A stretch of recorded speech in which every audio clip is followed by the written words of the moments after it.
Bonjour à tous, amis de la RH, et bienvenue pour un épisode très spécial. D'abord, on me le rappelait tout à l'heure, c'est le 50e. Et ensuite, aujourd'hui, on reçoit un homme engagé au service de la sécurité sociale. J'ai nommé Benoît Emery. Bonjour.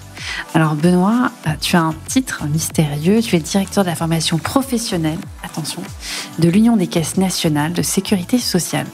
On dit l'UCANSS pour les intimes, bien C'est sûr. ça, exactement ça. Alors, juste pour vulgariser, pour ceux qui ne connaissent pas, peut-être que vous ne connaissez pas UCANSS, mais vous avez été forcément un jour en contact plus ou moins direct avec le service public de la sécurité sociale. Parce qu'en fait, l'UCANSS, tu me corriges un peu, Benoît, c'est la fédération des employeurs du service public du régime général de la sécurité sociale. J'ai dû l'écrire pour ne pas me planter. Et donc, du coup, concrètement, vous travaillez, vous êtes au service finalement de 5 grandes branches. La branche de l'assurance maladie, on a toutes connu au moins une fois, l'assurance des retraites, on la connaîtra un jour, les allocations familiales pour ceux qui ont des familles, l'URSSAF pour ceux qui ont des entreprises, et enfin, depuis l'année dernière, la Caisse nationale de solidarité pour l'autonomie. Jusque-là, c'est bon ? C'est parfait, c'est exactement ça. Je l'espère. Alors, on va revenir du coup sur les missions de l'UCANSS parce que c'est très intéressant. Tu as des enjeux à la fois de recrutement, de formation, d'alternance, tu me racontais. Mais d'abord, j'aimerais revenir à ton parcours. Qu'est-ce que tu voulais faire quand tu étais petit ? Je voulais m'occuper des gens. Et j'avais un souci, le souci du soin, enfin, en tout cas, être aux côtés des personnes. Je rêvais d'être urgentiste. Alors, je pense que ça vient aussi. Alors, je suis né à Grenoble et il y a un élément qui m'a marqué, c'est que j'ai vécu juste en face de chez moi un accident un peu important. C'était un vélo qui s'était fait faucher. J'ai vu cette dynamique qui s'était lancée pour, entre guillemets, alors sauver, je ne sais pas s'il y avait question de vie ou de mort, mais peu importe, pour sauver cette personne. Et je l'ai vu quand j'étais tout petit et je me suis dit, tiens, c'est le métier que j'aimerais faire plus tard. Donc, être au service, sauver. Voilà. Ouais. Et au final, je me suis retrouvé dans le monde de la RH. Alors, je peux pas dire que je sauve. T'es au service, non, mais t'es dans l'humain, t'es aussi au service de... C'est ça. Alors, je pense que le lien peut se faire et que être urgentiste et travailler dans le monde de la formation, on est aussi souvent dans l'urgence et de monter des systèmes, des plans de formation, des actions de formation, pour accompagner toutes ces transformations qui vont de plus en plus vite. Donc, entre urgence, transformation, il y a plein de parallèles qu'on peut faire. Et comment tu arrives dans le monde de la RH ? Parce que quand on est petit, il n'y a pas encore d'études qui nous disent, je ne sais pas, au collège, qu'on nous parle encore des RH. Qu'est-ce qui s'est passé ? Il y a eu des rencontres qui ont fait que j'ai dit, tiens, après mon bac, je vais m'orienter vers cette voie. C'est surtout mon frère, je crois, qui avait compris, peut-être avant les autres, la dynamique et l'envie que j'avais d'être aux côtés des autres et de travailler aussi pour les autres, parce que j'estime que la RH, c'est aussi offrir un service au service des collaborateurs de l'entreprise et faire en sorte qu'ils s'épanouissent, faire en sorte qu'ils soient aussi heureux et qu'ils aient aussi les compétences pour effectuer leur job.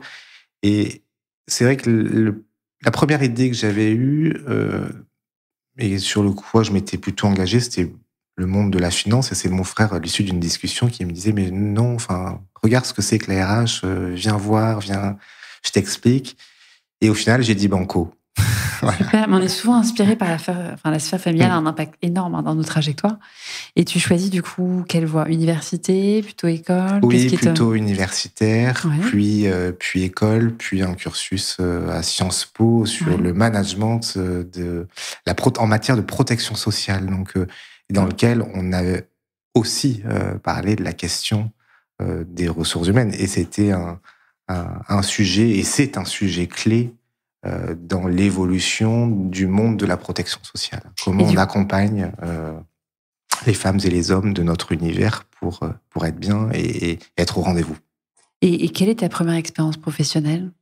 Je suis rentré dans ce qu'on appelle un groupe de protection sociale et particulièrement dans le monde de la retraite complémentaire. Alors à l'époque, c'est aujourd'hui le groupe Malakoff. Ah oui, Malakoff Humanis, exactement. Ouais. Ça ne s'appelait pas comme ça parce que le groupe Malakoff Humanis est le fruit de nombreux rapprochements. Je suis rentré dans ce groupe de protection sociale et je m'occupais spécifiquement des informaticiens. de ce groupe. Population très exigeante. Voilà, population très exigeante. Et il faut savoir que dans le monde de la retraite complémentaire, qui est un monde dit paritaire, donc géré par les partenaires sociaux, il y a une décision qui a été prise, et je suis arrivé quelques temps après la prise de ces décisions, c'était de passer de, en gros, 60 systèmes d'information à un seul. Et pour passer de 60 systèmes d'information à un seul, l'idée était de constituer un GIE informatique. Et finalement, je me suis retrouvé propulsé assez rapidement dans ce GIE informatique à gérer des collaborateurs qui arrivaient de toutes parts parce qu'on rapprochait ces informaticiens. Et je me suis retrouvé à gérer des transferts de collaborateurs, du droit. Voilà. Et là, du coup, qu'est-ce que tu retires de cette expérience? Parce qu'on sait, donc informaticien, c'est quand même des profils, c'est encore plus aujourd'hui, qui sont assez pénuriques sur le marché, qui sont chassés très régulièrement. Il y a parfois ce qu'on appelle des divas dans le monde aussi du code, avec des égos aussi à soigner. Qu'est-ce qu'on t'en retire comme expérience, comme enseignement? Moi, j'ai adoré travailler avec ces populations parce que je pense que c'est une population qui est exigeante, mais qui apporte beaucoup en termes, et qui m'a beaucoup apporté sur comment on structure un débat, comment on négocie avec eux, comment on s'engage aussi aux côtés d'eux, quels sont véritablement leurs besoins. Et c'est une population qui, au demeurant, ne s'exprime pas facilement, réservée souvent, et qui a du mal à dire « moi, j'ai besoin de ça, moi, je souhaite faire ci ». Et donc, c'est comment, finalement, on a réussi, parce que là, c'est une histoire collective, à pousser aussi ces informaticiens à prendre en main leur carrière à un moment où, comme tu l'as dit, l'informatique et le monde de l'informatique a largement évolué. Enfin, moi, j'ai vécu le passage sur les nouvelles technologies, sur le monde open. Enfin, donc, tout changeait en même temps, l'organisation changeait, les compétences changeaient. Enfin, il fallait... On était dans la transformation permanente et quotidienne. Et quelque part, c'était les rassurer, dire on a toujours besoin de vous et on aura encore plus besoin de vous. Et de quoi avez-vous besoin pour être au rendez-vous de notre objectif qui était de passer, je le rappelle, de 60 systèmes d'information à un seul. Rationalisation extrême. Voilà. Et tu le disais, c'est intéressant quand tu évoquais effectivement que ce n'est pas nécessairement la population la plus extravertie qui va de facto tout de suite provoquer des points de discussion. Et parfois, tu vois, on parle d'interculturel, mais on imagine d'autres pays, etc. Mais il y a d'autres cultures au sein même d'une entreprise, en fait. Et toi, tu avais créé des points de rencontre, des points de discussion ou des instances qui favorisaient un peu des discussions informelles ou formelles? Oui. C'était un enjeu, en fait. C'est que ce GIE informatique, ça a été la rencontre de X collaborateurs qui venaient de groupes de protection sociale différents. Et donc, il fallait les faire rencontrer. Et moi, ce qui m'agaçait, mais en même temps, c'est normal, c'est chacun disait « moi, je viens de telle entité, moi, je suis un ex ceci, je suis un ex cela ». Et il faut gommer, quelque part, pour créer une dynamique, pour se sentir appartenir aussi à une nouvelle structure, il fallait gommer tout ça. Alors, je dis pas que ça se fait du jour au lendemain, mais travailler avec les managers, les accompagner, les soutenir dans cette transformation-là, accompagner aussi les équipes dans cet échange interculturel, inter-entreprise, quelque part, parce que tout s'est fait là encore très vite. C'était fondamental, donc des échanges avec le DG, des échanges avec la RH, des échanges avec les CPR, enfin voilà, en tout cas pour se sentir appartenir à. Donc là, tu apprends les vertus du dialogue. C'est ça. Et après cette expérience, du coup, tu quittes Malakoff. Oui, alors j'étais dans ce fameux GIE informatique, et là, ce GIE a rejoint ce qu'on appelle la GIRCARCO. Ouais. Et la GIRCARCO, qui est le régime de retraite des salariés du privé. C'est un régime obligatoire, voilà, complémentaire. Et je travaille sur la branche, la convention collective des salariés de la retraite complémentaire et prévoyance. Donc, pour faire le lien avec les groupes de protection sociale, les groupes de protection sociale sont rattachés à la convention collective des salariés de la retraite complémentaire et de la prévoyance. Et donc, gérer une convention collective, il y a aussi un certain nombre d'enjeux autour de la connaissance des emplois, de l'évolution des emplois, la gestion prévisionnelle des emplois et des compétences. Et tu es spécialisé sur un secteur en particulier? Non, là, c'est vraiment tous les métiers. Okay. Donc, il y a évidemment l'informatique, mais quand on est dans le domaine de la retraite complémentaire de la prévoyance, le métier principal, c'est celui de la gestion. Ouais. C'est celui du conseil. Donc, c'est aussi voir comment vont évoluer ces emplois, comme l'impact d'une réforme potentielle des retraites, l'impact d'une évolution réglementaire en matière de prévoyance, l'impact, voilà, et comment la structure de nos effectifs va évoluer et où on peut avoir des difficultés sur certains types d'emplois ou de compétences et comment on peut avoir des plans d'action vis-à-vis de ces personnes-là pour les repositionner, pour les accompagner, pour les former, là où on a des besoins. C'est ça le travail d'une branche professionnelle. Pas que. À côté de ça, il y a aussi tout le travail de négociation, Bien sûr. d'accord. On Il y a traite une avec les dimension, partenaires ouais. sociaux pour le Ouais. compte des 30 000 salariés qui sont rattachés Mais c'est vrai, on à dit, cette branche il y a professionnelle. une dimension un peu GPEC, finalement, prévision, anticipation des besoins. Et là, tu fais ça pendant combien de temps à peu près? J'ai fait ça pendant 5 ans. Et il faut savoir que dans cette branche professionnelle, nous avions un centre de formation, ce qu'on appelait le centre de formation et des expertises métiers, dans lequel on était le centre de la branche professionnelle pour accompagner les transformations des salariés qui sont rattachés à cette convention collective. Et c'est là où tu commences, du coup, à découvrir le learning. Voilà, Ouais, c'est là où je découvre la formation professionnelle, le learning, les enjeux extrêmement forts d'adaptabilité, d'adaptation, de croissance, enfin en tout cas Bien sûr. d'accompagnement des collaborateurs, de digital. Voilà. Bien sûr.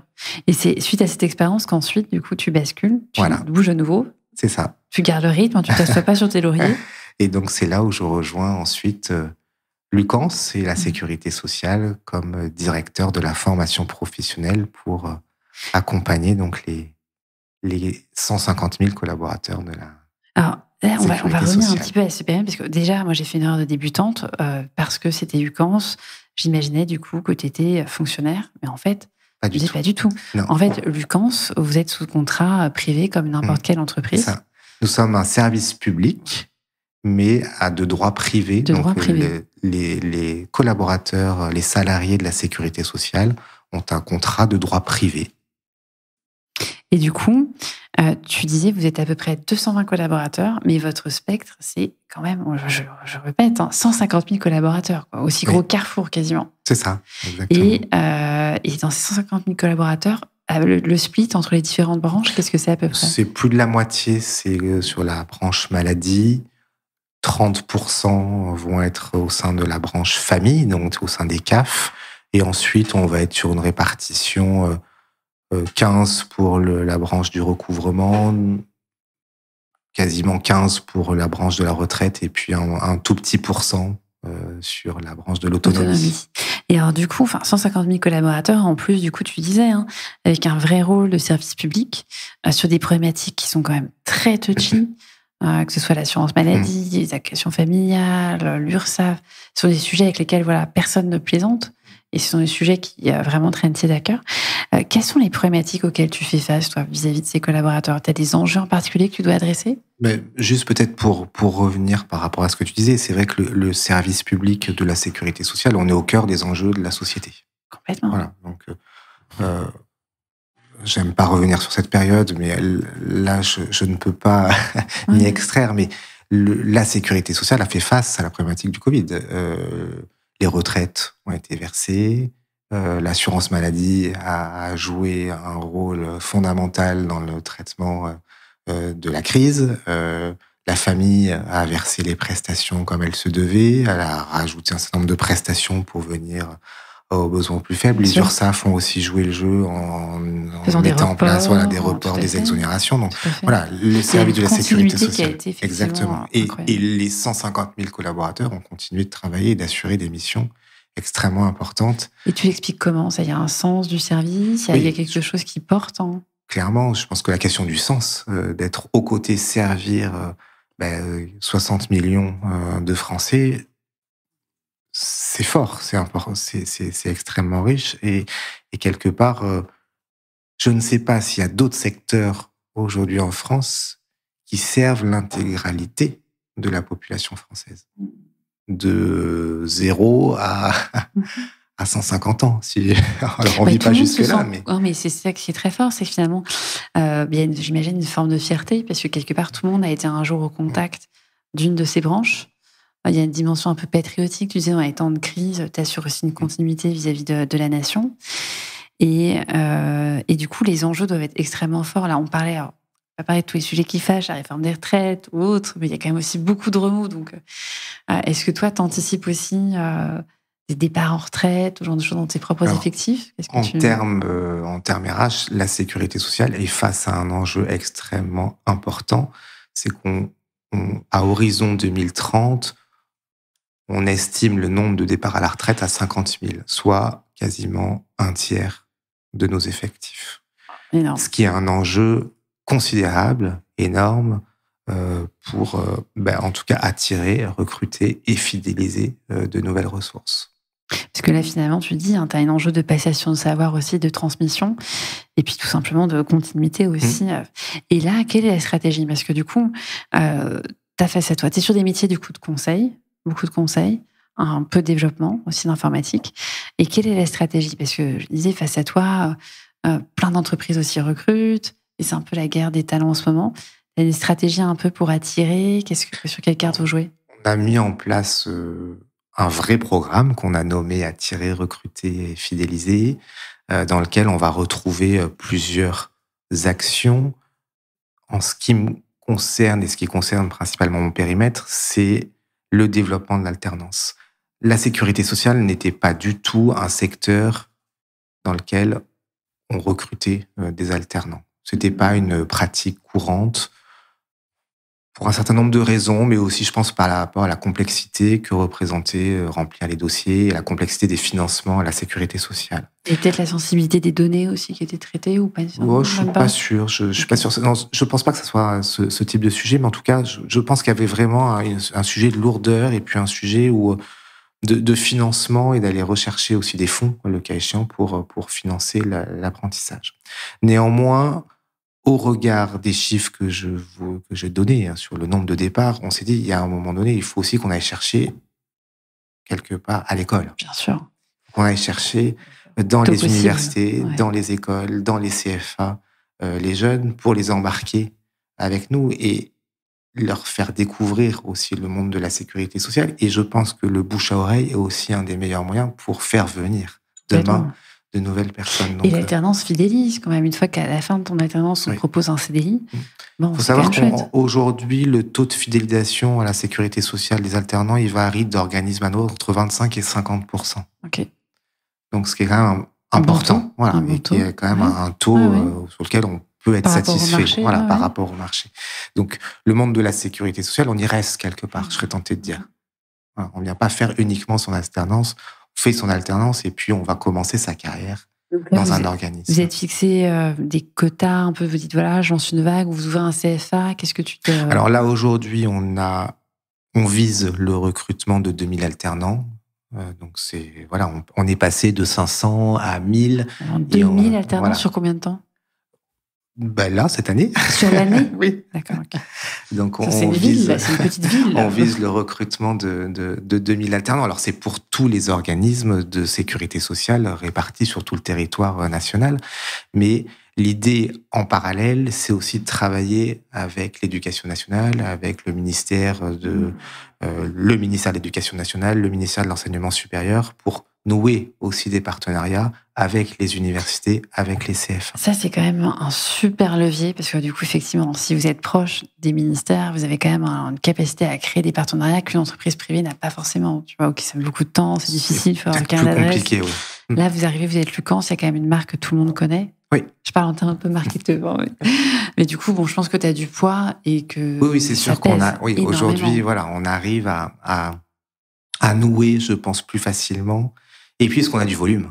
Oui. Là, et donc, arriver devant... Tu recrutes des promos, là. Devant une université, je pense à l'université d'Angers, en disant on a potentiellement 50 jeunes à prendre en alternance.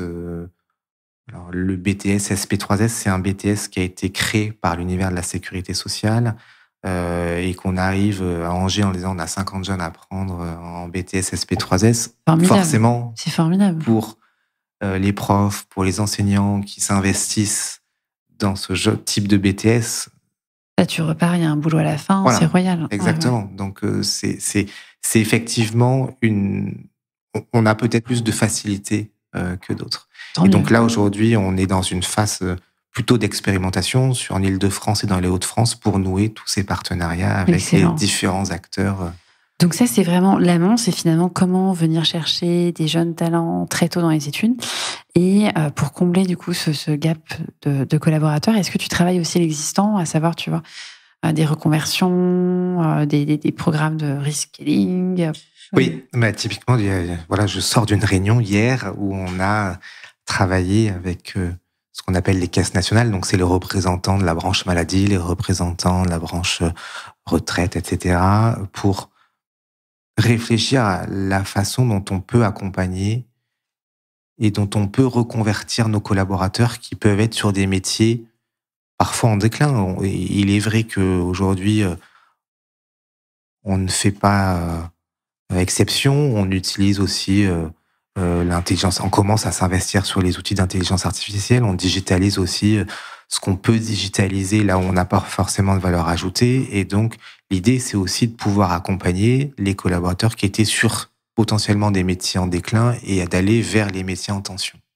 Et du coup, comment tu accompagnes cette transition? Parce que tu vois, il y a parfois... Déjà, il faut identifier les gens qui peuvent faire ce saut de compétences. Tu vois, ça peut être par exemple un comptable qui est très rigoureux, qui a des capacités d'analyse. On dit, ah tiens, peut-être qu'on pourrait le mettre plutôt sur des fonctions de data. Enfin, comment tu fais pour procéder à telle reconversion massive? Parce que là, je rappelle tes chiffres, hein, on parle de 30 000 départs à la retraite d'ici 50 000. Là, tu fais comment? Mais alors là, nous, mon rôle quelque part, c'est de définir les politiques et les moyens qu'on met en place pour tout ça. L'aspect très opérationnel et concret revient donc aux caisses nationales et aux organismes de sécurité sociale. Mais là, l'idée, c'est d'identifier déjà avec ces organismes, avec ces caisses nationales, la liste des métiers sensibles, la liste des métiers en tension sur lesquels on estime qu'on va avoir de très gros besoins de recrutement demain. Et là où on a des collaborateurs qui sont peut-être sur des métiers en déclin. Et l'idée, c'est de se dire, ces personnes-là, je les identifie, j'identifie les compétences qu'elles ont, les compétences qu'il faut pour aller sur les métiers en tension et quels sont les parcours de formation, les parcours de certification, les formations universitaires aussi, le cas échéant, pour avoir ce type de compétences. Et derrière, mon objectif aussi, c'est de mettre en place les moyens qui vont bien en termes financiers. C'est qu'est-ce qu'on donne et qu'est-ce qu'on met sur la table, quelque part, pour accompagner ces collaborateurs. Et là, c'est d'identifier les enveloppes qu'on va allouer. Donc, on a ce qu'on appelle, nous, une enveloppe de fonds conventionnels. Donc, on verse un pourcentage de notre masse salariale pour financer la formation.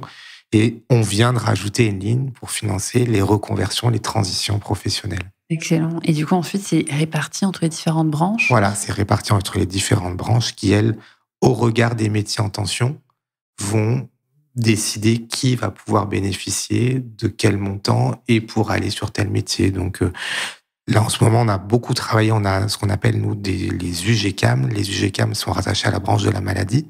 Et ces UGCAM font ce qu'on appelle de l'accompagnement. Et dans l'accompagnement, on a des aides-soignants, des infirmiers. Aujourd'hui, on le sait tous, ce sont des métiers sur lesquels on a de très, très, très gros besoins. Et sur lequel, là, aujourd'hui, on a procédé à de la reconversion. Alors, aussi bien pour des personnes qui étaient sur du métier dit administratif pour aller parfois vers le métier d'aide-soignant et d'aide-soignant vers infirmier. Donc là, on est véritablement dans de la reconversion, de la transition professionnelle. Et donc là, on a accompagné, on a mis de l'argent sur la table pour accompagner ces personnes-là. Et donc là, tu évoquais les différents leviers. Donc tu parlais de l'alternance, tu parlais finalement de la reconversion. Mais il y a aussi ensuite des recrutements plutôt externes sur des postes déjà bien costauds. Tout à l'heure, tu parlais parmi les métiers en tension, des métiers comme la data ou comme l'IA. C'est parfois difficile de se reconvertir directement en data scientist et parfois, la montagne est trop haute. Donc, il faut aller chasser en externe. Et là, tu vois, c'est déjà le cas dans le monde de la tech, hein, donc je t'en parle ouvertement. Il y a une guerre aussi des talents parmi les data scientists qui coûtent une fortune, on va pas se mentir. Et c'est très dur de gagner la compétition face à Meta, alias Facebook, Google et l'inflation des salaires qui explose. Quelle stratégie t'adoptes sur ce type de poste en tension et pourtant essentiel? Je pense qu'on est aujourd'hui sur... je ne sais pas si nous, je peux dire qu'on est en guerre là-dessus, sur ces métiers-là. Pas guicheur. Je pense qu'on fait face et que néanmoins, on arrive à capter des ressources. C'est difficile, c'est très difficile. Mais le fait qu'on soit la sécurité sociale, un secteur qui néanmoins offre des perspectives et des projets qui sont extrêmement intéressants. À une échelle énorme. À une échelle, on rappelle, c'est 60 millions de Français, t'as un impact à une échelle tout le monde voit. Nationale qu'on voit tous. Et donc, nous, ce qu'on cherche à valoriser, c'est surtout ce sens qu'on apporte et la nature des projets sur lesquels nos équipes vont être amenées à travailler.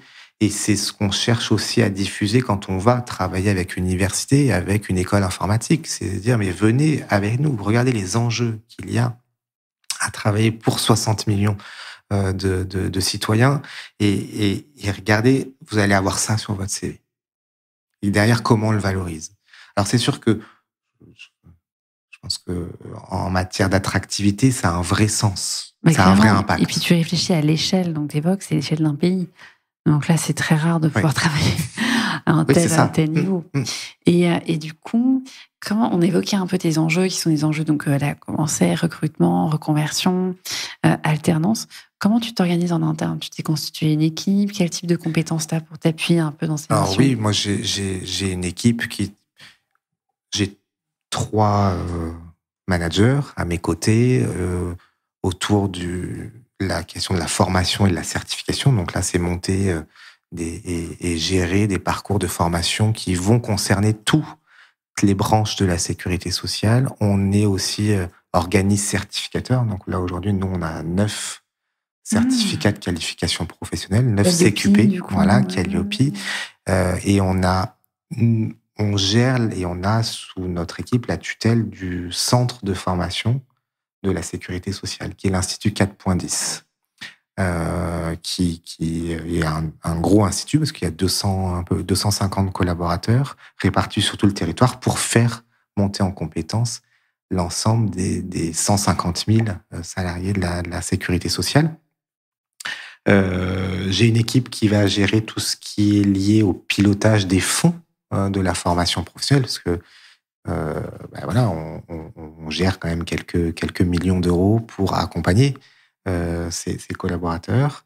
Une équipe de juristes, évidemment, parce que le monde de la formation, alors je ne sais pas si c'est un regret ou si c'est une perspective, mais c'est fortement complexifié.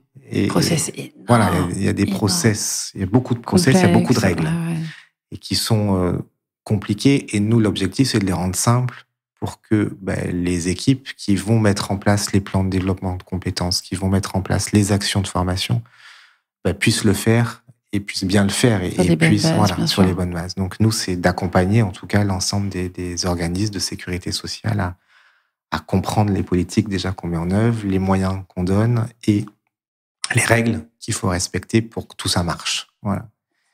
Et puis, dernièrement, une équipe qui traite des sujets d'alternance, parce que développement de la politique alternance, des partenariats avec les universités et d'innovation.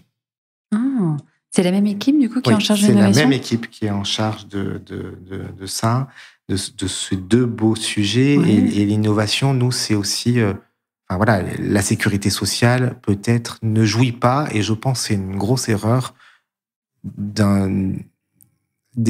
elle a un déficit d'image. Elle ne jouit pas d'une image d'un organisme très innovant. Or, quand on voit tout ce qui se passe et la capacité qu'on a à faire bouger les choses et à impulser aussi des dynamiques d'innovation, je pense que voilà, on n'a pas du tout à rougir. Ouais, mais c'est pas une image qui change, ça, parce que tu vois, on disait ça pareil de Pôle emploi il y a quelques années. Aujourd'hui, on voit que Pôle emploi est sur plein de sujets d'IA. Enfin, on voit qu'aussi, il y a plein d'organismes vraiment publics qui sont en train aujourd'hui de faire bouger les lignes. Ça change.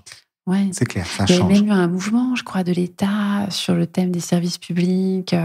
Je sais plus quel était le nom, je sais pas, hacker le service public, mais en gros, l'objectif, c'était vraiment de dépoussiérer les codes. Enfin, je trouve qu'il y a des initiatives quand même qui sont plus visibles de point de vue externe. Clairement, on cherche aussi à être plus lisible et visible en matière d'innovation. Mais c'est vrai que là, on a passé l'été à regarder, à tester l'IA. Voilà, qu'est-ce que ça produit, qu'est-ce que ça peut faire, qu'est-ce que ça aussi change dans nos pratiques professionnelles. Et ça, c'était quelque chose qui était important pour toi, qui est une cellule un peu innovation dans tes équipes? Oui, c'est important parce que derrière, c'est aussi, en matière de politique, c'est définir les besoins et la façon dont on peut aller plus vite à certains endroits, là où il faut passer du temps, là où il faut investiguer, là où ce qu'on peut impulser avec le Centre de formation de la sécurité sociale, l'ICADIS. Voilà, typiquement, on lance une recherche-action en matière de réalité virtuelle. Alors là, je pense qu'on n'est pas forcément hyper en avance, mais lancer une recherche-action et voir ce que c'est une recherche-action? Je sens que ça... Alors, on travaille avec l'École des mines. D'accord. Sur ce sujet-là, pour voir sur le sujet précisément de la relation client, qu'est-ce que la réalité virtuelle peut apporter. Super. Et comment aujourd'hui, au niveau cognitif, qu'est-ce que ça fait bouger ou pas. Et donc là, l'idée, c'est de travailler avec une équipe de chercheurs pour expérimenter tout ça sur tout le territoire, là encore, national. Sachant qu'il n'y a rien de tel, moi je trouve que des mises en situation un peu immersives sur des cas concrets, c'est très fort. Et du coup, moi je trouve que c'est vraiment bien d'avoir ce genre de cellule d'innovation. Et à chaque fois, j'encourage les partenaires à dire, mais lancez ça. En plus, vous avez toujours au sein des équipes des gens dont c'est dada en fait. Et ça les fait vibrer, ils aiment, ils sont contents de partager leur veille, leur trouvaille.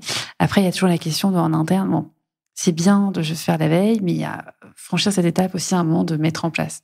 Et toi, tu arrives à un moment à dire, OK, on passe à l'action, tu as des sponsors qui croient en ce genre de sujet? Oui. Là, pour le coup, sur l'intelligence artificielle, ça a été de dire juste avant l'été, j'aimerais qu'on se lance, regardez ce qui peut être fait, qui a envie d'y aller.